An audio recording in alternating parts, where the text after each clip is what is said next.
So in 2020, my New Year's resolution was to read 52 books in 1 year. I managed to surpass that and read 64 books in 2020, and here are some of the ways that I did it. So reading 64 books wasn't a matter of grit and determination. It wasn't something that I forced myself to do. It was something that came quite easily. I just made a few small adjustments to the way that I approach reading, and I thought that some of them might be worth sharing. Hi, my name's Harry. I'm a teacher living in Hong Kong, and on this channel I share my ideas from books, podcasts, films, and other things that have been diverting my attention. Books enable us to gain not only knowledge but real wisdom from other people. I think that's because unlike a short YouTube video or a tweet or an Instagram post, books often take years to write. Reading a good book is like downloading years, sometimes decades, sometimes even a life's work from another person. One of my favourite non-fiction books is called Cultural Amnesia by Clive James, and it famously took him over 40 years to assemble and write. Now, I got through that book in a week. So in 1 week's worth of train rides, bedtime sittings, or bus rides to school, you can get one person's entire career's worth of lived experience. That's a tremendous level of value, and it's something that you can't really get from any other form of content. Books are unique in their ability to deliver that deep level of wisdom and knowledge to us. I've been a teacher for about 8 years now, and I can honestly say that having a good reading habit is one of the most concrete ways that you can predict whether a child is going to be successful or not moving forward, because it dictates their ability to learn things independently and to go off on their own and discover new things without other people's help. And I think the same thing applies to adults. So if you don't develop a reading habit, you risk missing out some of those deeper insights that other people are making in their subject or field, and you are missing out on a source of endless pleasure and fun. So the changes that I made to my reading habits fall broadly into two categories: practical and conceptual. Let's take a look at the practical ones first. Okay, so the first practical move that I made was buying a Kindle. The most obvious benefit of a Kindle is that you can carry multiple books around with you at the same time. I know some people will be very turned off by this idea and they have a very sort of romantic vision of physical books, but don't worry, there is a place for physical books in my plan of how to read more. It's just that the Kindle also can be a tremendous tool when trying to up your number of hours and number of pages that you read each day or each week. The Kindle as an e-reader is fantastic because there's no way that you can be distracted by a game, by a social media app, by a notification from others. So I would rate this above any other device that can e-read, such as an iPad or other tablet, because its sole purpose is for reading. When you pick this thing up, you know that you're going to be doing some reading, and I think that's a good trigger for your brain to kind of focus in on what you're doing. One of the best features of the Kindle is its ability to highlight. Maybe when you read a physical book, you highlight or underline passages or even take notes in the margin, but there's no real way of reviewing them all in one place without trawling through your bookshelf. The Kindle enables you to highlight sentences, phrases, or passages from the book you're reading and sync them up to apps like Readwise so that you can review them later. Because no one can see the book cover, nobody actually knows what you're reading, which might enable you to be more experimental with the things that you read without fearing being judged by other people. I could read a book from the world's biggest expert on how to avoid bad breath and no one would even know I was reading it because it's on my Kindle. The second practical piece of advice is to use Audible or some other form of audiobook service. I've been using Audible for about 8 or 9 years now, but it's certainly enabled me to gradually ramp up the amount of reading time that I do. For all those people like me who consider themselves to be an auditory learner, then Audible is a fantastic option in terms of being able to listen to content instead of looking at it with your eyes. Another benefit of Audible is the pleasure of great narration. Some fantastic narrators narrate Audible books, from Stephen Fry to well-known actors like Colin Firth and Jake Gyllenhaal, and also often books can be narrated by the author. This year I listened to Barack Obama's recent memoir, for example, and he is actually reading the book to you through Audible, which really enhances the experience. The primary benefit in terms of increasing your reading time is that you can listen to audiobooks while doing other things. You don't have to be sitting in one place focusing on only one thing. If you figure out the amount of time in your day that you can spend just sitting down and focusing on reading, compared with the amount of time that you could be listening, you'll see that Audible opens up a tremendous amount of free reading time, and I think I do about 60% of all my reading through my ears.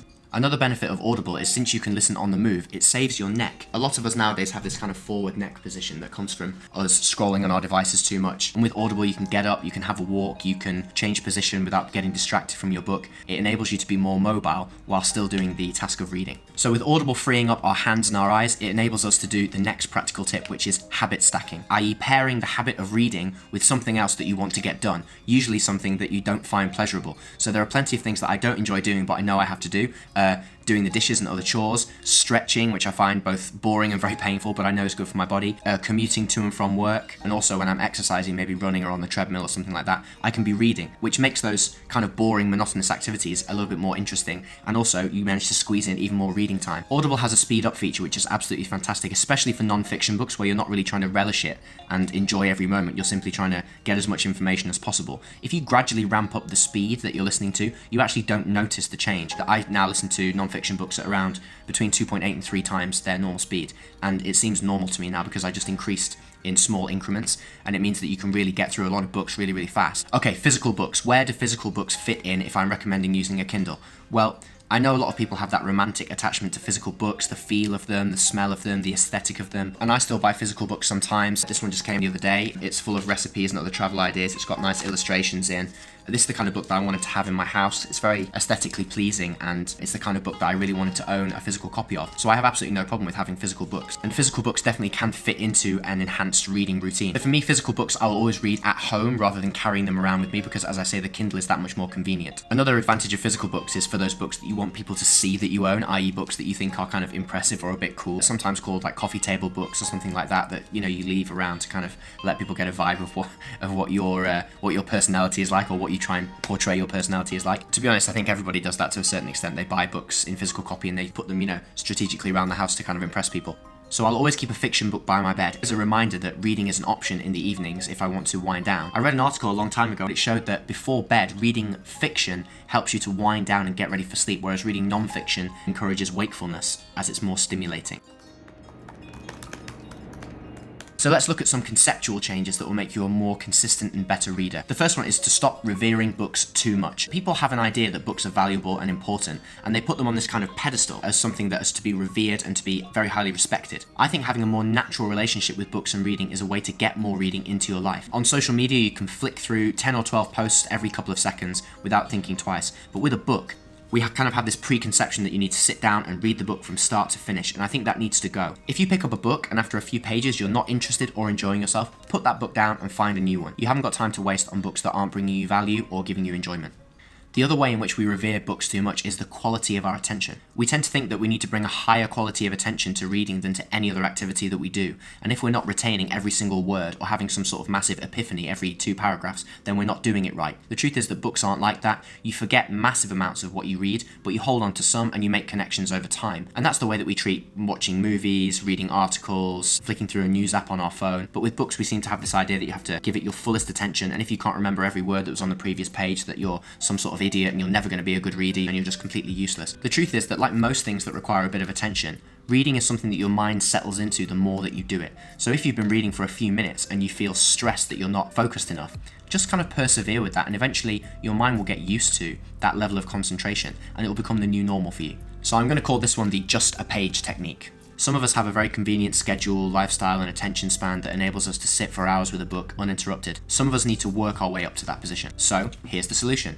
Just read a page. You'll often find that you read much more than that and that you have more time than you think. Even if you just read one page, that idea will percolate in your head through the rest of the day, connect with other things that you've learned, and it may spark a new idea or bring an insight that you wouldn't have otherwise had if you hadn't read that one page. So sometimes it's okay to just read a page, but we want to start to train ourselves to read for longer periods of time, and that's where the next trick comes in. It's called the Pomodoro Technique. Sometimes we carve out enough time for reading in our day, but distractions prevent us from focusing. We live in a world of distractions with dopamine and colourful novelty hitting our eyeballs all the time on our mobile phone, and it takes some time for us to build or maybe rebuild that slow concentration and focus that we need. The Pomodoro Technique is to do a task for 25 minutes and then take a 5-minute break, and repeat that cycle as many times as you wish, up to 4. After 4 25-minute periods, you take a longer break. I'd recommend doing 1 Pomodoro, that's 25 minutes of reading, knowing that you're going to focus and sit down and only read for that period of time.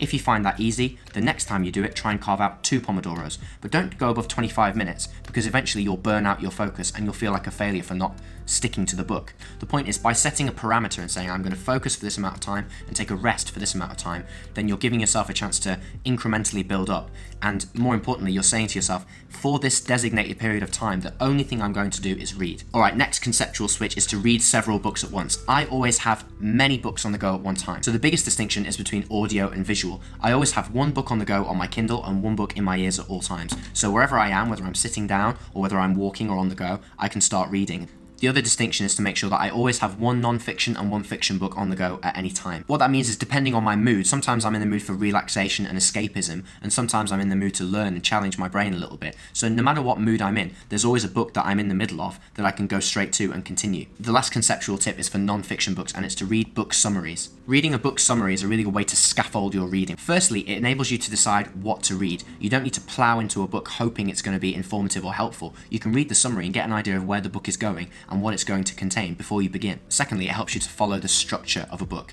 If the author is digressing on an anecdote or trying to illustrate their point with an example, and you know it's not really specifically germane to where the structure of the book is going, you can be pretty sure that you can skip a page and catch the writer's train of thought after they've finished their long-winded example. Another little hack for building momentum when reading is to start with a short book, and one of the best short books I've read in the last year or so is Show Your Work by Austin Kleon. I reckon you can finish that book in about an hour. So I actually recorded a video about that book here, and you can see a summary of the main points before you dive in and read. As I say, the book will take you about an hour to complete, so it's a really good way to begin the momentum of reading. So in my mind, reading is one of the most fulfilling things you can do with your time, but bashing yourself for reading too slowly, not reading enough, or not remembering what you read is going to get you absolutely nowhere. But if you want to begin a reading habit or enhance your own reading habit, the most important thing to do is to stop reading about reading, stop reading about all the CEOs that read books all the time, stop praising reading in your head or revering reading too much. Pick up a book on Audible, on Kindle, or in a physical book and get started, because it's the most fulfilling and valuable thing you can do with your time.